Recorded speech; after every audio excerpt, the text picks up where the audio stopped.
지난 1년간 주가는 600% 정도 상승을 했습니다. 그러다 보니 추격 매수보다는 이렇게 주가가 출렁거렸을 때 진입하는 게 좋지 않을까라고 생각합니다. 장기적으로 아직도 성장이 남아있는 성장주라고 생각합니다. 그러나 높은 밸류에이션에 대한 부담감은 지금 현재 의식해야 될 가격 레벨인 것 같습니다. 방금 전에 사왔습니다. 한번 해보죠. 예. 이렇게 열게 되면 시톡입니다. 오늘은 중국의 신소비 성장주 공부해 보도록 하겠습니다. 판마트입니다.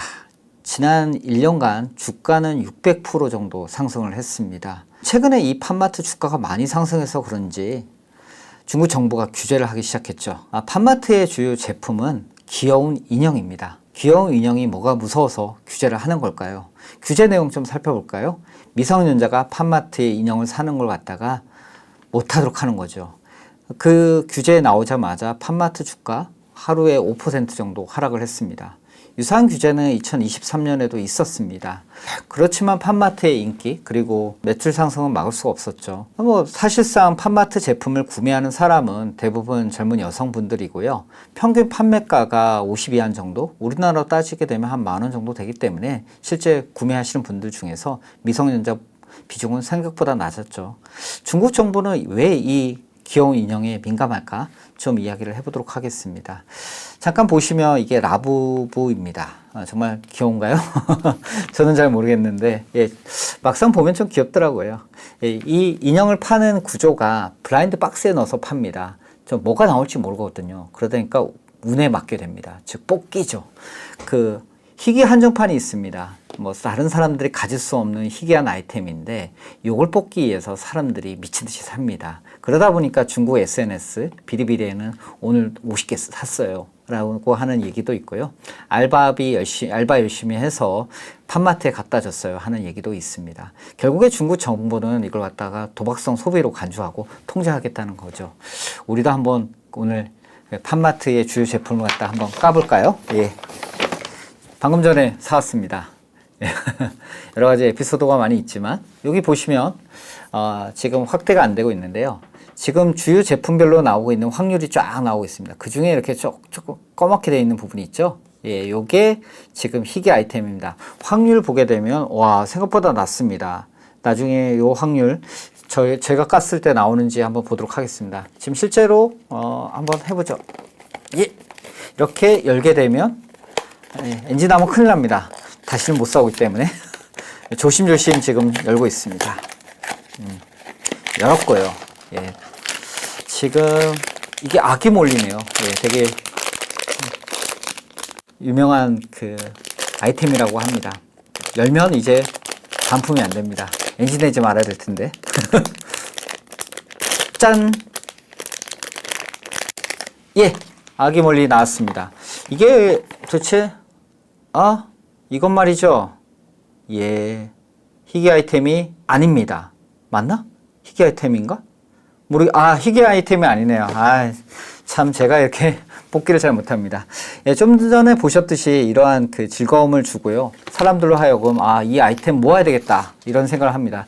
이게 지금 중국에서는 난리거든요. 그러면 해외에서는 어떨까요? 해외에서는 인기가 있을까요? 예, 해외에서도 인기가 많습니다. 판마트 매장 같은 경우에는 2021년에 6개밖에 지나지 않았습니다. 2024년에는 40개 국가로 확대가 됐고 심지어 중동에 있는 두바이까지 진출한 상황입니다. 이 라부부 같은 경우에는 정말 팬덤이 강하게 형성이 돼 있죠. 유럽 같은 경우에 스토어를 열었을 때 2시간 이상 줄을 섰고요. 그때 당시에 라부부는 완판이 됐다라고 합니다. 유명한 사람들도 라부부 좋아하는데 우리 블랙핑크의 로제, 팝스타죠. 리한나, 베컴도 좋아하고 인증샷을 갖다가 찍어서 올리기도 합니다.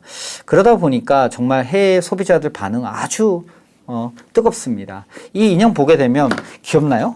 예, 조금 독특하죠. 예, 실제로 라부부 같은 게 더한데 예쁘고 착하지 않습니다. 그렇지만 좀 낯설고 묘합니다. 그렇지만 이게 중국 정서에 맞는 것 같고 이 글로벌 소비자들의 정서에도 이게 어느 정도 호소하는 게 있기 때문에 인기가 많은 것 같습니다. 이렇게 그 글로벌 팬덤을 형성하면서 이코노미스트지에 기사까지 났죠. 지금 되게 유명한 글로벌 기업들 있지 않습니까? 디즈니, 맥도날드, 스타벅스. 예, 지금 미국에서 만들어졌는데 향후에 되게 유명한 그 글로벌 소비재 기업은 아마 중국에서 나올 수 있지 않을까 이런 얘기를 좀 했습니다. 중국 브랜드가 세계를 휩쓰고 있다. 아주 무서운 얘기를 하고 있습니다. 팜마트 같은 경우에는 디즈니에 도전하는 중국 IP 회사가 되고요. 미슈의 설빙입니다. 한국판. 그 회사 같은 경우에 매장 수 기준을 보게 되면 맥도날드를 추월하고 있습니다. 정말 이제 빠르게 성장하고 있고요.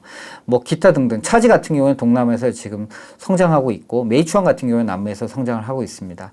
과거의 중국 상품 브랜드 같은 경우에는 싼맛, 저품질, 뭐 모방 이런 얘기를 많이 했는데 이제는 독자적인 IP, 감성, 로컬라이징을 전략을 갖다 채택함에 따라서 직접 창조하고 디자인하고 스토리텔링을 입히면서 세계적으로 좀 유명해지고 있습니다.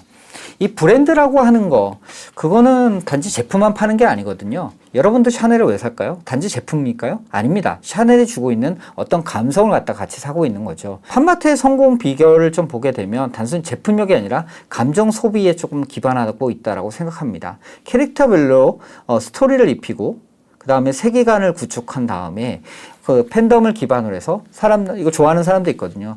이 사람들이 한정판을 갖다가 수집하고 그걸 갖다가 거래하면서 새로운 생태계를 만들고 있는 거죠. 뭐 지금 유사한 차지 같은 경우에는 전통국의 캐릭터, 경극 캐릭터를 좀 사용하고 있고 우콩 같은 경우에는 게임인데요. 전통 설화에 기반한 결국에는 이제 손오공 얘기를 갖다가 기반으로 하고 있습니다.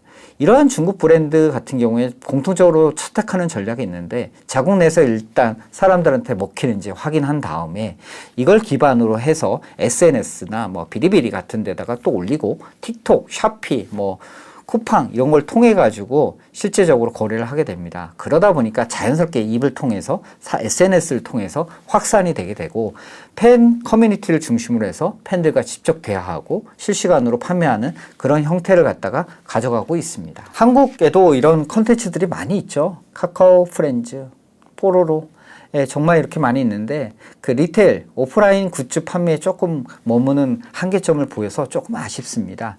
중국 같은 경우에는 이걸 스토리텔링을 입혀서 수집하고 재거래하고 한정판으로 한정판 같은 거를 모으고 싶어하고 이런 구축 생태계가 엄청나게 잘 구축이 돼가고 있는 것 같아요. 반면에 한국은 광고랑 판권 수출 중심으로 되고 있어서 조금 아쉬운 면이 있습니다. 중국처럼 하나의 IP당 뭐 3개, 4개씩 확장해 가면서 가치를 극대화하면 좋지 않을까 생각합니다. 우리나라에는 좋은 IP들이 많이 있거든요. 이런 걸 갖다가 브랜드하면 좋지 않을까 생각합니다. 요새 넷플릭스 보다 보니까 K-팝 데몬 헌터스가 되게 인기더라고요. 사실 한국의 오컬트 문화를 갖다가 잘 포장한 거죠. 이런 것들이 좋은 IP가 되어서 한국의 브랜드 파워를 널리 알렸으면 좋겠습니다. 이제 팜마트의 주가 알아볼까요? 예, 시총 생각보다 요새 많이 커졌습니다. 주가 600% 올랐으니 뭐 시총도 엄청 커졌겠죠. 주가는 왜 올랐을까? 매출 성장이 빠르기 때문입니다. 24년도 같은 경우 거의 100%, 25년도 거의 90%에 달하는 매출 성장을 보였고요. 26년 이후에 30에서 20% 중후반대의 매출 성장이 예상이 되고 있습니다. 아직도 성장할 룸이 많이 남아있죠. 왜냐하면 글로벌로 확장하기 때문입니다. 지금 동남아, 유럽, 북미로 지금 하고 있고 마진 또한 해외 쪽이 국내보다 높다라고 하더라고요. 그러다 보니까 글로벌로 확장함에 따라서 마진이 좋아지고 있습니다. 또한 유통 같은 경우에 온라인하고 오프라인하고 합쳐지다 보니까 유통을 나쁘지 않은 것 같아요. 그리고 이러한 IP를 갖다가 하나의 세계관으로 묶어가지고 스토어랑 구조로 연결시키다 보니까 수익성 자체가 높고요. 이 팜마트 같은 경우에는 자체 IP 비중이 워낙 높습니다. 그러다 보니까 결국에 남는 장사를 많이 하고 있는 거죠. 정말 비즈니스 모델로 봤을 때는 나쁘진 않은 것 같아요. 그러면 가격은 어떨까요? 팜마트 600% 오르다 보니까 지금 비싸게 거래되고 있습니다. PL로 봤을 때는 40배가 넘습니다. 매출을 기반한 시가총액을 보게 되는 비율, EV 세일즈로 보게 되더라도 10배를 상회하는 13배에서 되고 있어가지고 소비재 기업치고는 생각보다 높은 프리미엄에 거래되고 있는 것 같아요. 디즈니, 여러분들 잘 아시는 디즈니나 마테 같은 경우와 비교하더라도 디즈니 21배, 마테는 12배니까 팜마트 생각보다 프리미엄에 거래되고 있다라는 생각을 할 수밖에 없습니다. 뭐 이유는 명확하죠. 반복 소비하고 있고 팬덤이 워낙 많이 사주고 해외 쪽으로 확장하다 보니까 너무나 스토리가 좋은 것 같습니다. 그러다 보니까 비싸게 거래가 되고 있는 거죠. 이렇게 고평가된 주식들 같은 경우에는 작은 짱돌 혹은 리스크에도 민감하거든요. 그러다 보니까 주가가 출렁거릴 수 있는 것 같고요. 그러다 보니 추격 매수보다는 이렇게 주가가 출렁거렸을 때 진입하는 게 좋지 않을까라고 생각합니다. 장기적으로 아직도 성장이 남아있는 성장주라고 생각합니다. 그러나 높은 밸류에이션에 대한 부담감은 지금 현재 의식해야 될 가격 레벨인 것 같습니다. 이 팜마트만 중국 소비 성장주일까요? 아닙니다. 중국에는 신소비 성장주가 많이 있습니다. 몇 가지를 예를 들어 보도록 하겠습니다. 차지 같은 경우에는 고급 밀크티 브랜드입니다. 동남아에서 싱가포르, 말레이시아, 태국 등의 동남아에서 폭발적으로 성장하고 있습니다. 가격 같은 경우에는 스타벅스 수준입니다. 그럼에도 불구하고 젊은 층에서 인기가 많이 있습니다. 손오공을 기반으로 한 RPG 게임이죠. 예, 우공이라고 하는 거 지금 디즈니식 세계관으로 확장을 하고 있습니다. 그런 식으로 확장할 가능성이 아주 높은 게임인 것 같고요. 셰인 여러분들 잘 아시죠? 초저가 패션입니다. 글로벌 패션 플랫폼으로 현재 전환하고 있고요. 화장품 브랜드 프로야입니다. 예, 이렇게 또 다양한 그 신소비 성장주들이 있습니다. 이러한 신소비 성장주가 콘텐츠, 패션, 음식, 뷰티 쪽으로 확산이 되고 있는 모습을 좀 보여주고 있고 그 중심에는 팜마트가 있는 것 같습니다.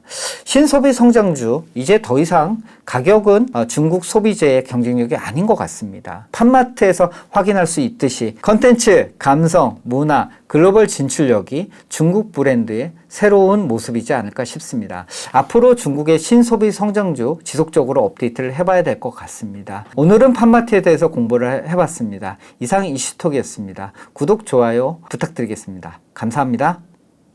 엔진음값 하나 더 사왔는데 그지? 이거 남은 거 어떡하냐? 반품할까 깔까? 그래, 혹시 희귀 아이템이 들어있을 수도 있잖아요. 까보자. 간다.